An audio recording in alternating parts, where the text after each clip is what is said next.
The Michigan Wolverines made history as national champions, ending a Big Ten drought and now looking to make history in the NBA draft as the Michigan Wolverines are trying to become the first program in men's college basketball, and they're trending towards becoming that, to have three non freshmen taken in the NBA draft lottery since Billy Donovan's Florida Gators did it in 2007. So, some terrific company to be in, and Dusty May had championship company on the hardwood, the head coach of the national champions, giving us some time, and we really appreciate to talk about his three studs, Yaxel Lendeborg, Merez Johnson, Adai Mara. Dusty, great to have you.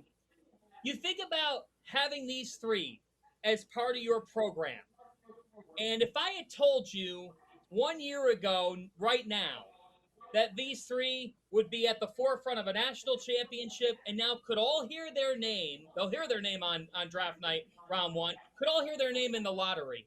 What would you have told me?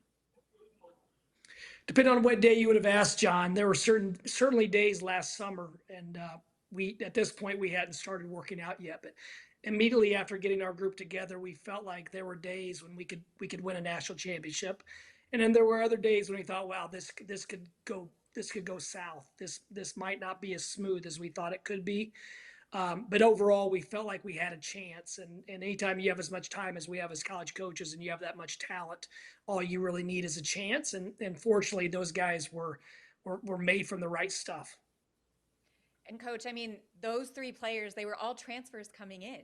And so when you look, and older guys as well, and typically when you look at the draft, especially in the lottery and especially in this draft, that's littered with one and dones. But these three guys, they came in, they bought into your program. I mean, where did you see the most growth in their game and development between the time that they joined you guys and the national championship game? When you talk about a skill standpoint, they all improved exponentially day by day. And part of it was that they worked hard against each other and they competed against each other, so that the level of play was certainly elevated. But I'll give those guys credit.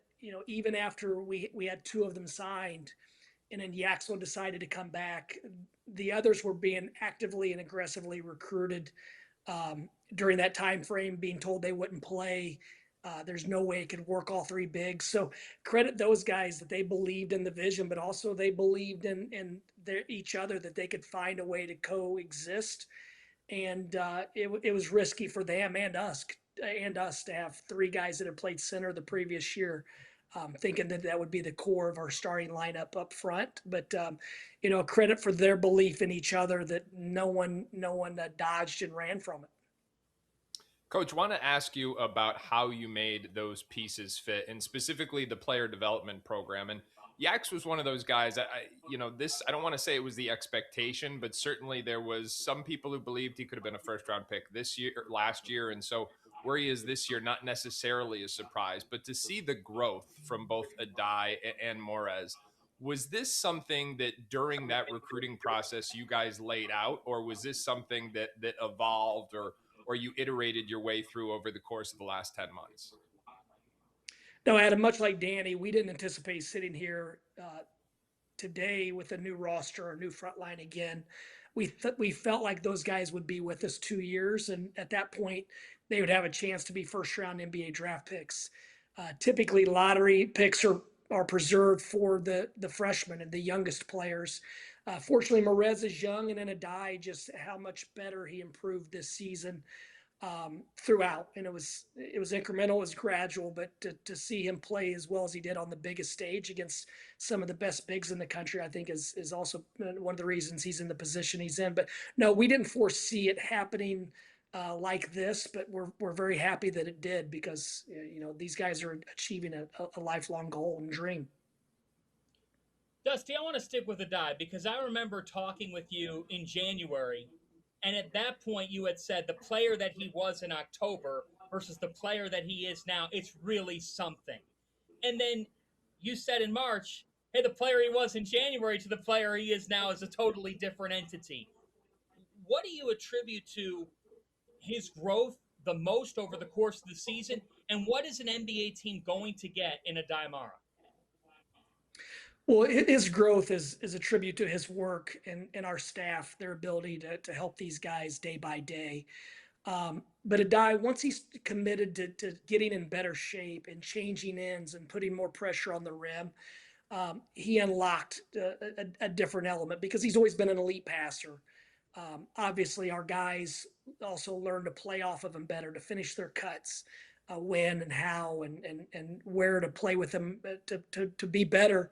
And then from an NBA team, what they're going to get is a guy that measured at 7'3" barefoot with a 9'9" standing reach. And he already has an elite ability to protect the rim. His timing is impeccable around the basket. Rarely did he jump at a shot fake. You can probably count the times on one hand that he bid on a shot fake over the course of a season, playing in the top conference in college basketball. And then you're getting a guy that you can run offense through. He could be a hub. And I also think he's got a jump to make with his outside perimeter shooting. He's got great form. It comes off of his hand clean. So I think that's something that the further and the longer he plays in the NBA, the better shooter he'll be. And I think there's just a lot more to unlock. But his natural size, dimensions, mixed with his basketball IQ are they're elite. I want you to pull back the curtain a little bit and just talk about this pre-draft process, because you have 3 guys that could go in the lottery. And I know you and your staff are taking and fielding a lot of different calls from different teams. What are the things that they're asking specifically on each player? And how has this pre-draft process been for you as a head coach, just going through this with all 3 players? Well, it's been fun because I enjoy talking about these guys. They did a lot for our staff, our players, our program, and our university. So I enjoy telling their story, and it also allows us to reflect and think about the stages of their year and of their development and how they got to this point. It allows us to have kind of a natural autopsy on them as individuals.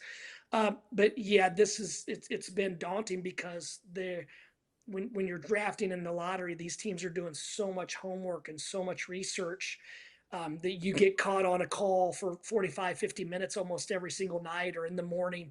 But like I said, it's fun because these guys deserve it. But I think with the amount of homework and research being done on these guys, they have to be in contention for some pretty high picks.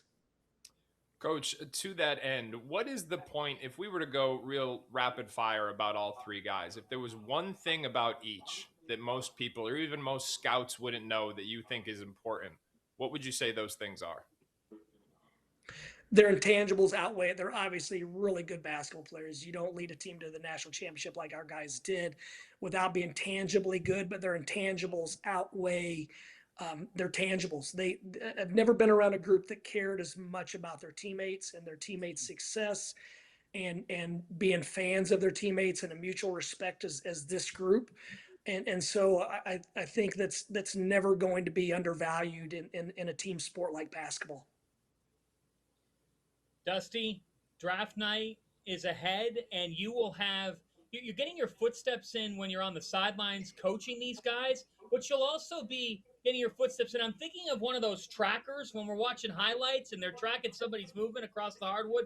We should be tracking your movement across the green room. I know your guys are the story, but how good of a problem is that to have, Coach, that, hey, table 7 awaiting in order, and then it could be table 11. It's going to be the Lendeborg party, the Johnson party, the Mara party in the green room, and you get to have a seat at all 3. Well, I'm very grateful for Danny Wolf being able to go through that experience last year of being in the green room with him. So at least I'm not completely foreign to it and a rookie to the situation. But it's going to be fun. Hopefully those guys are all 3 off the boards, done quickly, and we can get out of there without having any extra stress. But it's going to be fun seeing these guys and their families. They've all put in a lot of work, and they've went through some tough stretches to get to the point where they are. And so it's a lifelong dream. I mean, the NBA is the pinnacle of their playing careers, and just it's special just to be a part of their journey. And these guys all deserve it. They've put in the work. They've done the necessary prerequisites to put themselves in position to go help franchises and be ready to contribute from day one. I think all 3 of these guys are going to be able to help good teams in year one. And that journey culminated in Michigan climbing to the mountaintop, which is where they sit in college basketball heading into the 2026-27 campaign. Their leader is Dusty May. What a job he has done in just 2 years at the helm. Dusty, congratulations on history in Ann Arbor. A historic draft night awaits for your trio of Wolverines who will be in the NBA. Thanks so much for taking the time. Thanks, guys. You got me excited thinking about it.